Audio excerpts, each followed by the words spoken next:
Армысыздар, құрметті достарым. Математикалық сауаттылықтан келесі видео сабағымды бастағалы отырмын. Бұл сабақтағы тақырыбымыз адам жасына байланысты есептер. Бұл топтамада да әдеттегідей 15 есеп бар.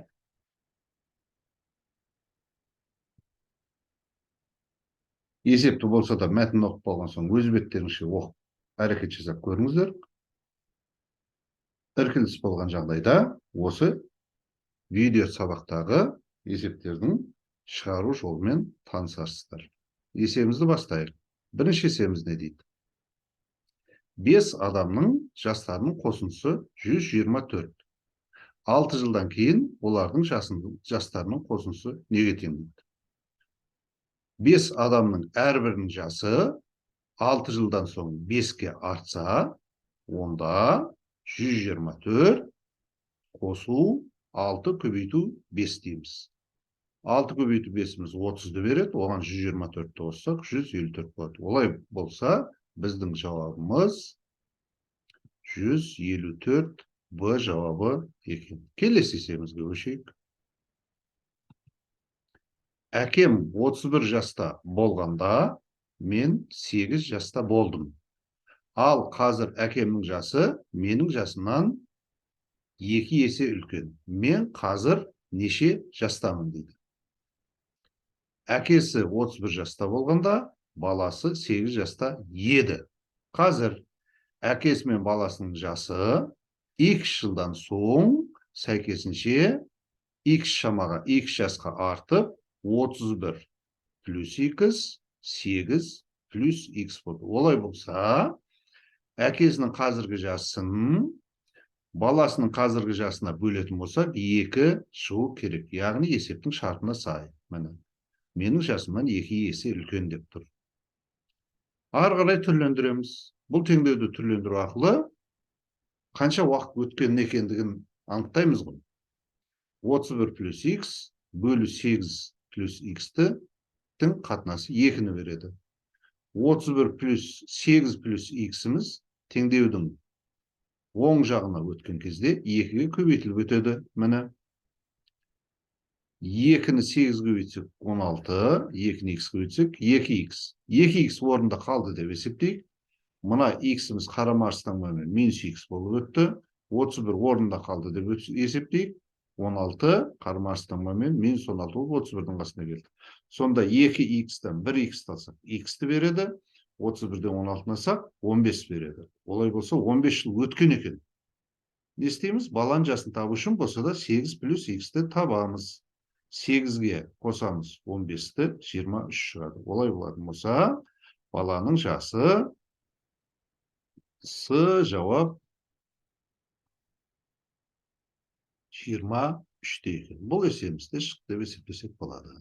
Келесі үшінші есебімізді көрейік. Әжесі мен немересінің жастарының қосындысы 65-ке тең. Әжесінің жасын X деп алайық. Немересінің жасын Y деп алайық. Сонда екеуінің жасының қосындысы 65 деп тұр. Олай болса, X қосу Y тең 65 болады. Әжесі қанша жаста болса, немересі сонша айда дейді. Олай болса, әжесінің жасы немересінің жасынан 12 есе көп деген сөз. Өйткені бір жылда 12 ай бар. Яғни X дегеніміз әжесінің жасы тең Y көбейту 12 болады. Енді не істейміз? X тең 12Y дегенді мына X-тің орнына апарып қояйық. Сол кезде 12Y қосу Y тең 65 немесе міне тұр. 13Y тең 65 болады. Бұл теңдеудің екі жағында 13-ке бөлетін болсақ, Y тең 5 болады. Яғни немересінің жасы 5-те екен.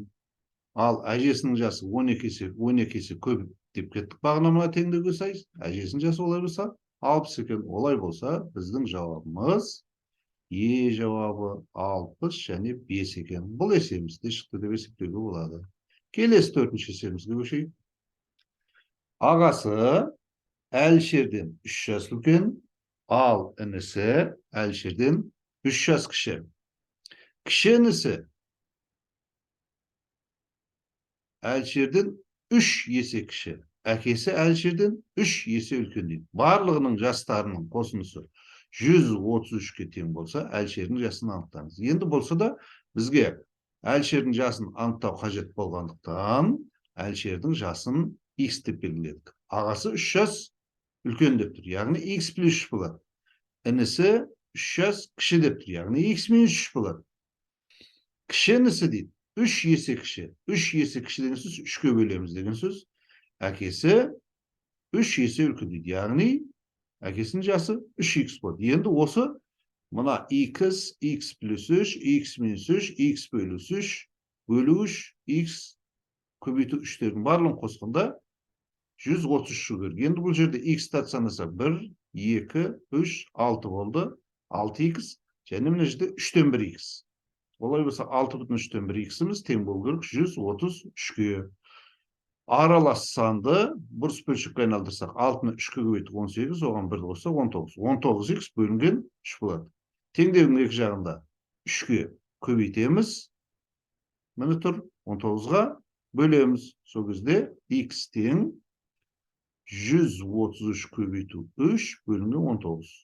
Есептеулердің барысында x-тің 21-ге тең екендігін анықтаймыз. Олай болса, Әлішердің жасы Б жауап 21-де екен. Бұл есемізді шықты деп есептейікті. Келесі есемізге көшейік. Аспай мұқият бір қарап шығыңыздар. Тоқтатып қойыңыздар видеоны, кер жылдышытыңыздар видеоны. Сол арқылы кем-кетіктеріңізді бүтіндеп аласыздар. Келесі есемізге көшейік. Не дейді? Толқын және оның ата-анасы бәрі бір күнде 1 қаңтар күні туылған дейді. 2015 жылдың қаңтарында Толқын анасынан 6 есе кіші болды. Ал 2016 жылдың қаңтарында әкесінен 6 есе кіші болды дейді. Әкесі анасынан неше жас үлкен екенін анықтаңыз дейді. Енді біртіндеп осы есептің шартын талдап алайық. 2015 жылы Толқынның жасы X болсын. Ал Толқынның анасының жасы есептің шартына сай, Толқын анасынан 6 есе кіші болса, анасы 6 есе көп болады ғой, жасы. Олай болса, анасының жасы 6x болады. Енді 2016 жылы дейді. Енді 2016 жылы болса да, бәрінің жасы 2015 жылдан кейін 1 жасқа артты. Толқынның жасы x еді, x плюс 1 болды. Ал әкесінің жасы 6 есе үлкен болғандықтан x плюс 1 көбейту 6 болады. Ал анасының жасы 6x плюс 1 болды. Өйткені анасының жасы 6x еді. Ол да 1 жасқа артты ғой. Енді не істейміз? Әкесінің жасынан 2016 жылғы анасының жасын алсақ, неше жас үлкен екендігі шығады. Енді бұл жерде мына түрлендіреміз ғой. 6-ны x-ке көбейтсек 6x болды. 6-ны 1-ге көбейтсек 6 болды. Жақшаны ашсақ минус 6x минус 1 болды. 6x-тар жойылып кетті. 6x-тарым. 6-дан 1-ді алатын болса, 6-дан 1-ді алатын болса 5. Олай болса, әкесі анасынан 5 жас үлкен екендігін анықтаймыз. Біздің жауабымыз олай болса, А жауап 5. Бұл есемізде шықты деп есептейікте. Келесі есемізге көшейік. Мен әкем 32 жасқа келгенде туылғанмын дейді. Неше жастан соң менің жасым әкемнің жасынан 2 есе кіші болады дейді. Осы есептің шартына сай талдау жұмыстарын жүргізіп көрейік. Бала туған кезде 0 жаста еді, ал әкесі 32 жаста еді.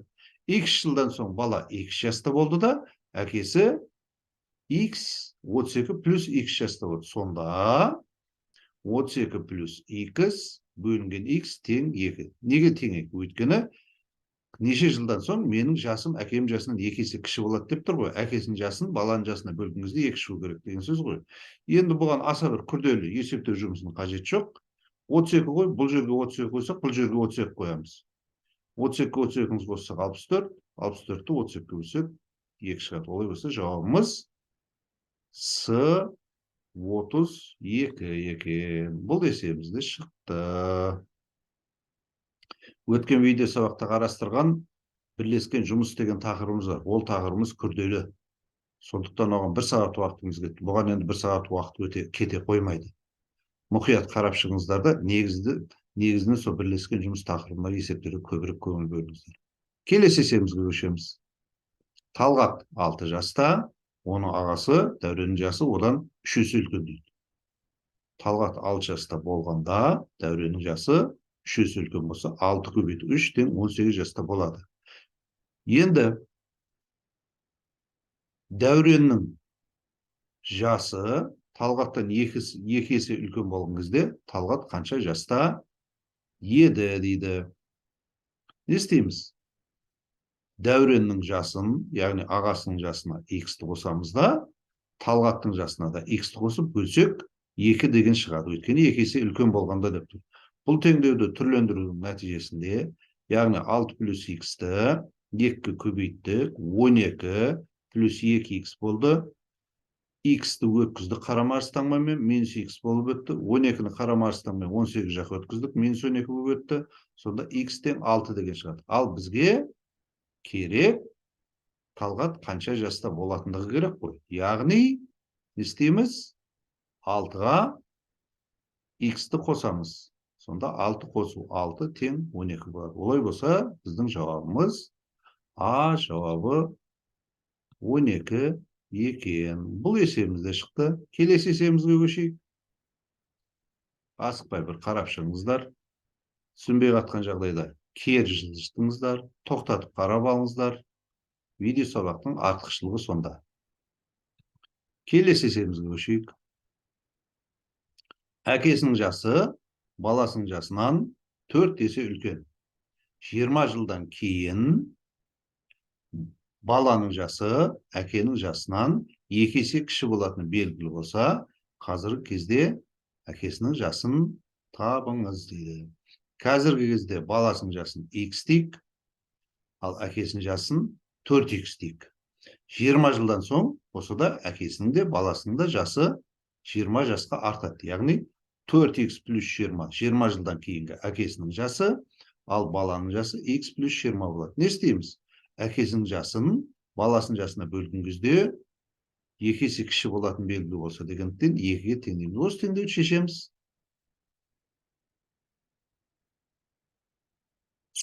X плюс 20-ны теңдеудің екінші жағына 2-ге көбейтіп өтеміз. Бөлшектің бөлімнен алына шығарамыз. Сонда 4x плюс 20-мыз 2 көбейту x плюс 20 болады. Оң жағындағы жақшаны ашсақ 2x плюс 40 болады. 2-ні 20-ға бөлсек қой. Енді мына 2x-ті қарама арыстаңмен теңдеудің сол жағын өткізсек минус 2x өтті. 20-ны оң жаққа өткізсек минус 20 өтті. Сонда 2x тең 20. X тең 10. Олай болса 10 жылдан соң екен да. Ал әкесінің жасы, қазіргі жасы 4x болатын болса, онда 4-ті 10-ға көбейтеміз. 4x тең 4 көбейту 10 тең 40. Олай болса, біздің жауабымыз С жауабы 40 екен. Бұл есебімізде шықты деп есептеуге болады. Міне мұқият асықпай қарап шығыңыздар. Мәтінді асықпай оқып шығуға болады. Есептің талдау барысында асықпай көріп шығуға болады. Теңдеу құрғаннан кейін ары қарай есеп шығару түкте қиындық тудырмайды. Келесі есебіміз. 4 жыл бұрын ағасы мен қарындасының жастарының қосындысы 12-ге тең болды дейді. 8 жылдан соң олардың жастарының қосындысы қанша болатынын анықтаңыз дейді. Енді болса да екеуінің жасы 4 жыл бұрын қосындысы 12 болса, 8 жылдан кейін олардың әрбірінің жасы 4 жылдан кейін деп тұр ғой. 12 жасқа артады дейді. Неге 12 жасқа артады? 8 жылдан кейін деп тұр. 4 жылдан кейін деп тұр. Яғни, осы жерде қате жоқ екен. 8 жылдан соң олардың жастарының қосындысы қанша болатынын анықтаңыз дейді. 8 жылдан соң болса, сонда 4 жыл бұрынғы жас қой. 4 жыл бұрынғы жас болса, енді 4 жыл бұрын еді, 8 жыл кейін болса, енді арасы 12 жас қой. 12 жасқа артады. Ал әрбірінің жасы 12-ден асатын болса, жалпы жас 24-ке артады. Сонда 8 жылдан соң екеуінің жасының қосындысы 12 еді. 4 жыл бұрын мен 8 жыл кейін деген осыны дұрыс түсініңіз. 8 жылдан соң деген. Сонда 4 жыл бар, тағы 8 жыл бар. Сонда әрбірінің жасы 12 жасқа артып тұр. Міне осы жерді дұрыс түсініп алыңыздар. 12-нің екеуі 24-ті береді, өйткені ағасының да қарындасының да жасы 12-ке артып тұр ғой, 12 жасқа артып тұр. Не істейміз? 12-ге қосамыз 24-ті. Олай болатын болса 36 болады екен. Бұл есептің шартын асықпай оқып, мәтінін асықпай қарап шығып, асықпай көрмесеңіздер болмайды. Өйткені жалықпас сияқты. Бұрын дегені бар. 8 жылдан соң дегені бар. Осылардың бәріне көңіл бөлмесеңіздер, қате шығарып қоюларыңыз мүмкін. Келесі есебіміз. Егер 2 жыл бұрын ағасы қарындасынан 2 есе, ал 8 жыл бұрын 5 есе үлкен болса, қазір ағасы неше жаста? Енді асықпай мұқият тыңдаймыз, құрметті оқушылар. Өйткені бұл жерінде есептің шартын түсіну сәл қиындық тудырады. 2 жыл бұрын ағасы x минус 2 жаста дейік. Ал қарындасынан 2 есе үлкен болғандықтан қарындасының жасы 2 есе кіші болады. Қарындасы яғни x минус 2 бөлу 2 жаста болады. Міне. 8 жыл бұрын болса да ағасы x минус 8 жаста еді. 8 жыл бұрын деп тұр ғой. Қазіргі жасы x қой. Ал қарындасы 5 есе кіші болып тұр ғой. Ағасы қарындасынан 5 есе үлкен болғандықтан. Ал қарындасы сонда x минус 8 ағасының жасынан 5 есе кіші болады. Енді мына 6 деген қаяқтан шығып тұр деген сұраққа жауап беруіміз керек. 2 жыл бұрын, сосын 8 жыл бұрын. Яғни 6 жылдың ішінде ағасының жас айырмашылығын табамыз ғой енді. Яғни мынау 2 жыл бұрынғы жасы, өсіп қалғандағы жасы, мынау 8 жыл бұрынғы жасы. Яғни 6 жыл айырмашылық деген сөз ғой. Осы теңдеуді шеше отырып, x-ті, яғни ағасының қазіргі жасын табамыз. Не істейміз? Теңдеудің 2 жағында 10-ға көбейтеміз. Неге 10-ға көбейтеміз? Өйткені 2 мен 5-тің ең кіші орталығы еселігі 10. Немесе басқа жеткенде 2-ге де 5-ке де бөлінетін сандардың ең кішкентай. Немесе басқаша айтқанда тағы да ортақ бөлгіші дейміз ғой. Бұған көбейткенде 2 10-ды 2-ге бөлінеді, 5-тен тиеді, 10 5-ге бөлінеді, 2-ден тиеді. Міне. Осы теңдеуді шешеміз, есебіміз шығады. Жақшаны ашсақ 5x минус 10 минус 2x минус 2 мен минус 8 плюс 16 берді 16. 5x-тен 2x таса 3x болады. 10 60-тың қасына плюс болып өтеді. 16 60-тың қасына минус болып өтеді. 2-ін қоссақ 70. 70-тен 16-ны алсақ 54. Яғни 3x-тен 54. Теңдеудің екі жағында 3-ке бөлсек, x-тен 18. Олай болса, ағасының жасы қазір 18-де екен. Б жауабымыз. Келесі есебімізге көшеміз. Бұл есебіміз аса күрделі есепке жатпайды. Жағы есебіміздің жалықпашы бар, байқап отырсыздар. Атасы 58 жаста, баласы 32 жаста, немерелері 11 жаста, 7 жаста. Неше жылдан кейін атасының жасы баласы мен немерелерінің жасының қосындысына тең болады. Енді x жылдан соң атасының жасы x артады, баласының жасы да x артады, немерелерінің жасы да x артады. Яғни 58 плюс x-ті 32 плюс x, 11 плюс x, 7 плюс x-тардың қосындысына теңестіреміз. Не болды? 58 плюс x-іміз орында, 38-ге 11-ді қостық 43, 43-ге 7-ні қостық 50, x, 3x-ті берді. Не істейміз?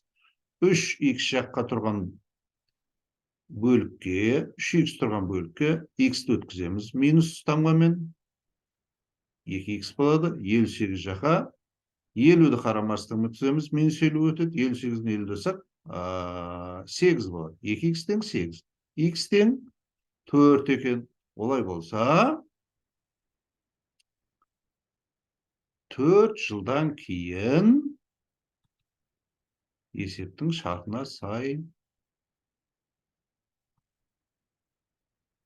жастардың қосындысы тең болады екен. Келесі есебімізге көшіп жатырмыз. Бұл есебіміз енді аса күрделі есеп деңгейі деп қарастырсақ та болады. Бұл есепті екі тәсілмен шығаруға болады. Бізде бұл жерде ұлттық бірыңғай тестілеу дегендей тест есебі берілгендіктен бізде бұл жерде 5 жауап бар. Есептің шартына сай жауаптарына қарап шығаруға да болады. Негізі дәл осы жағдайда бізге осы жол тиімді. Немесе математикалық талдау тәсілімен де шығады. Біз бірінші жолды таңдаймыз. Яғни 2017 жылы Жаннұрдың жасы оның толған жылының цифрларын қосылса тең болады. Не істейміз? Бірінші жауаптан бастап көре береміз. 2017-тен 1991-ді алдық. 26 жас болады. Ал 1 қосу 9, қосу 9, қосу 1, 20-ны береді. 26 мен 20 тең емес. Олай болса, біздің жауабымыз бұл емес. Дәл сол сияқты. 1993-ті аламыз. 2017-тен 24 шығады. Ал 1 қосу 9, қосу 9, қосу 3, 24-ті бермейді. 22 болады. Бұл да біздің жауабымыз емес. Олай болса, бұл да біздікі емес. Бұл да біздікі емес. 92-ні қойып тексеріп көрсек. 25, 20, 25, 21 шығады. Бұл да біздің жауабымыз емес. 95-ті қойып көрсек. 22, 2017-тен 95 сақ 22, ал 1995-тің цифрларын қоссақ 24. Бұл да біздің жауабымыз емес. Олай болса, бізде жалғыз жауап қалады. Е жауап. Е жауапты тексеріп көрейік. Тексермей белгі салуға да болады. Бірақ тексеріп көрейік. Төртеуі де дұрыс емес болған соң енді болса да 5-шісі дұрыс болады ғой. 2017-тен 1994-ті алсақ, 23 шығады. 1 қосу 9, қосу 9, қосу 4-імізді, бұл 10-ды береді, бұл 13-ді береді, қоссақ 23. Олай болса, біздің жауабымыз Е жауабы 1994 екен. Яғни Жаннұр 1994 жылы туылған екен. Енді негізі басқа жағдайда сіздерге кездесіп қалуы мүмкін. Сондықтан асықпай математикалық талдау жолымен шешіп көрейік. А, Б, С, Д Жаннұрдың туған жылы болсын. А, Б, С, Д дегеніміз бұл мынау. А, мыңдығы, Б, жүздігі, С, ондығы, Д, бірлігі ғой. Енді 2017 жылдан Жаннұрдың туған жылын алып тассақ, мына А, Б, С, Д шығып, енді алып тассақ жас шығады ғой. Алып тассақ, қазір қанша екен шығады Жаннұрдың. Ал ол туған жылдың цифрларын қосындысына тек. Мына теңдеуді шешуіміз керек. Міне.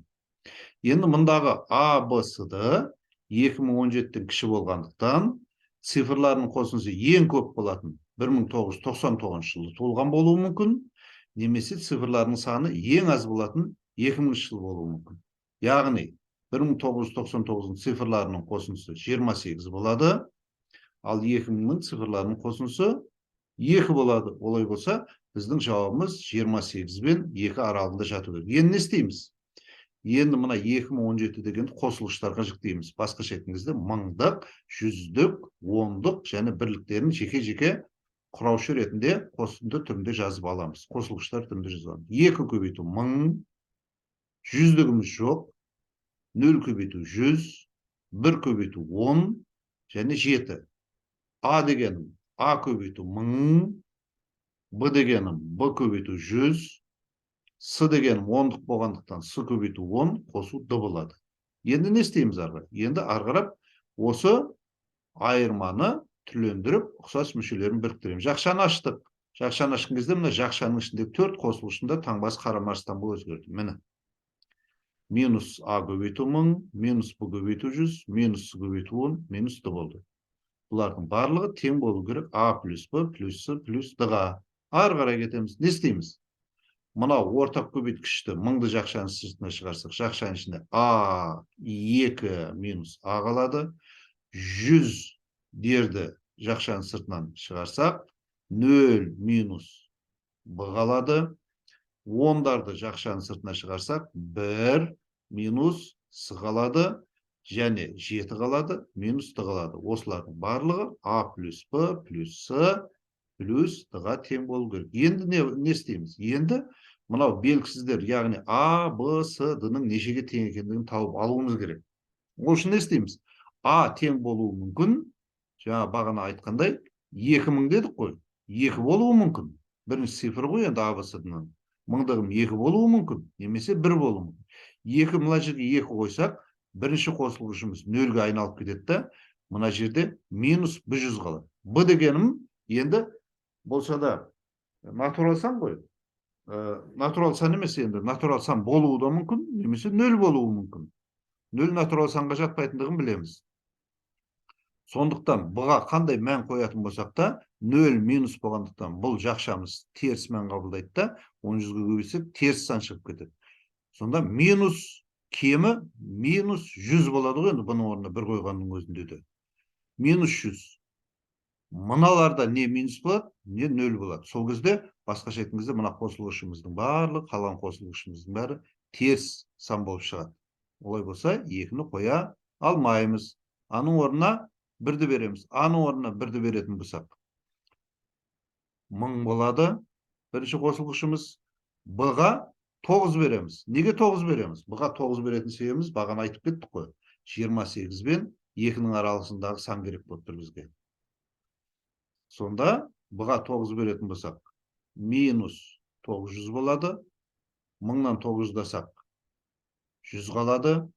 Бұл жерге 9-ды қоятын болсақ, 1 минус 9, минус 8 береді, оны 10-ға көбейтсек, минус 80 болады. 7 тұр, мақсат Д-ны тауып алу ғой.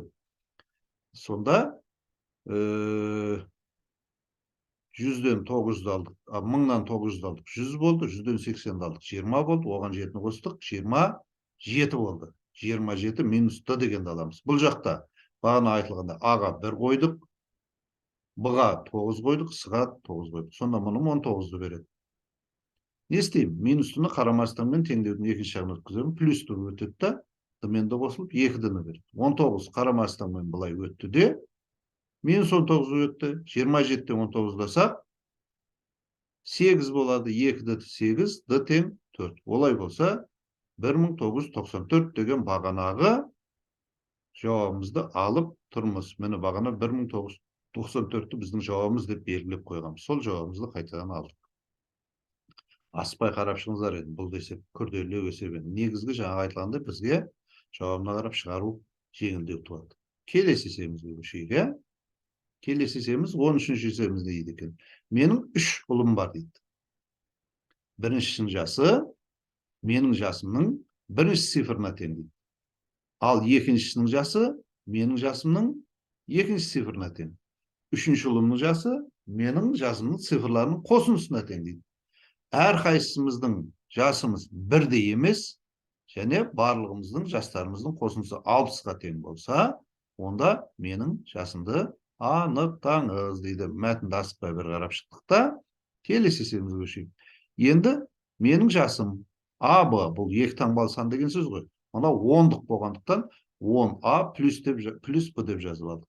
Бірінші ұлымның жасы А дедік, екінші ұлымның жасы Б дедік, үшінші ұлымның жасы А плюс Б дедік. Енді 10А плюс Б қосу А, қосу Б, қосу А плюс Б, яғни барлығымыздың жасымыздың қосындысы беру керек 60-ты. Қостық. А-ның 10-ы бар, біреуі бар, тағы біреуі 12-сін береді. Бұның 3-еуі бар, міне 3 бұны береді, тең 60-ға. Теңдеудің екі жағында 3-ке бөлсек 4А болады, мұны 3-ке бөлсек Б болады, мұны 3-ке бөлсек 20 болады. Енді бұл жерде бұны қарама арыстаңбамен 20 жаққа өткізіп жібердік. Сонда 20 минус болды да. Енді теңдеудің екі жағында 4-ке бөлдік аны табу үшін. Сонда 20 минус бөлі 4 болады. Енді мынадай әңгіме. Мына бұның орнына қандайды бір сан қойған кезімізде натурал сан шығу керек қой. Бұның орнына 4 қойсақ болады. 20-дан 4 тастасақ 16 болады. 16-ны 4-ке бөлсек 4 болады. Бірақ біздің есебіміздің шартында былай деп тұр. Ешқайсымыздың жасымыз бірдей емес деп тұр. Бұл жерде А мен Б тең болып қалып тұр ғой біздің жағдайымыз. Сондықтан біз 4-ті қоя алмаймыз. 4-тен кейінгі қоятын санымыз 8. 12-ден 8-ді алсақ, 20-дан 8-ді алсақ 12, 12-ні 4-ке бөлсек 3. Олай болатын болса, бір баласының жасы 3, екінші баласының жасы 8 екен.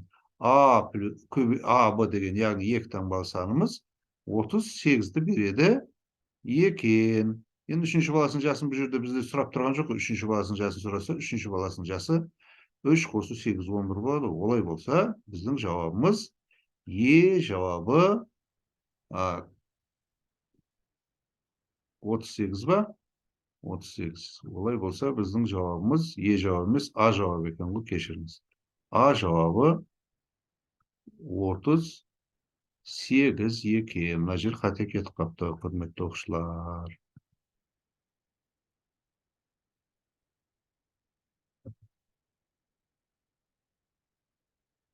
Ары қарай көшеміз.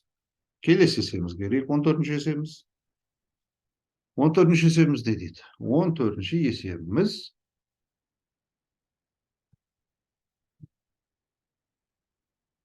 былай дейді.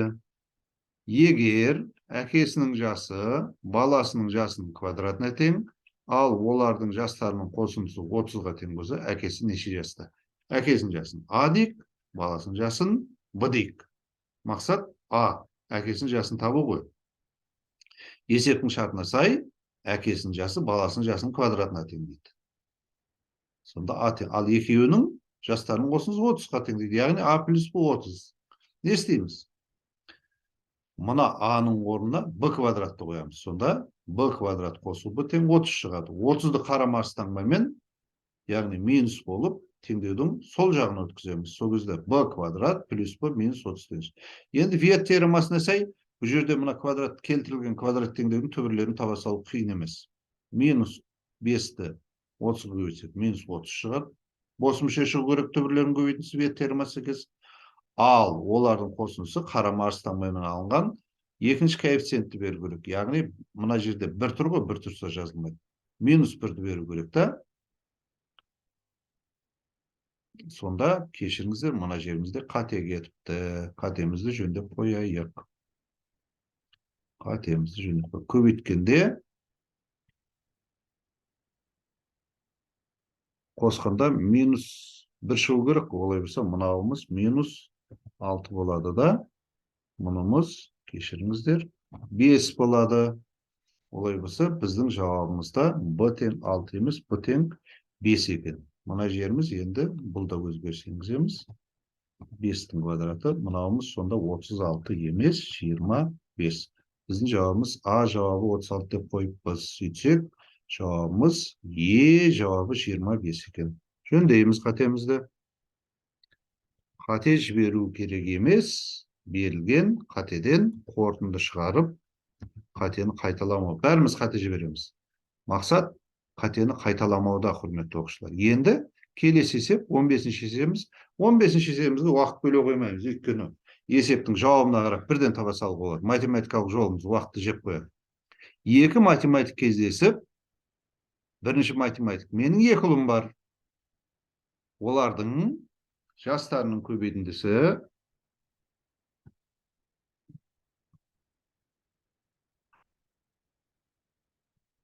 36-ға, қосындысы 13-ке тең деді. Ұлдарының жасы қанша дейді. Енді мына жерде өзінен өзі көрініп тұр. Жастарым, бұл жерде 4 пен 9-ды көбейтсе 13 шығады. Басқа ешқандай жауапта 13 шықпайды. Мынаны қоссақ, жастарын қоссақ 7, жастарың болса 14, жастарың болса 15, жастарың болса 37 шығып тұр. Өйткені қосындысы 13 деп тұр ғой. Ал жастарының көбейтіндісі 36. Енді 4-ке 9-ды көбейтсек 36. Олай болса, 1-ден 9 көбейту 4 тең 36 деп жазыламыз да, біздің жауабымыз Б жауап деп белгілей саламыз. Уақыт керек қой бізге. Ал енді математикалық жолмен шығарғыларыңыз келсе, не істейміз? Жүйе құрамыз. Яғни, бір ұлдың жасы X болса, екінші ұлдың жасы Y. Қоссақ 13, екі ұлдың жасы 13-ті береді. Ал олардың көбейтіндісі X көбейту Y тең 36 береді. Осы жүйені шешуіміз керек. Енді ол жүйені шешуге өз беттерінше шығара беріңіздер, мұндай жүйені шеше алуымыз керек. Сонымен, құрметті оқушылар, есебімізді шығардық, топтамамыз шығардық деп есептей берсек те болады.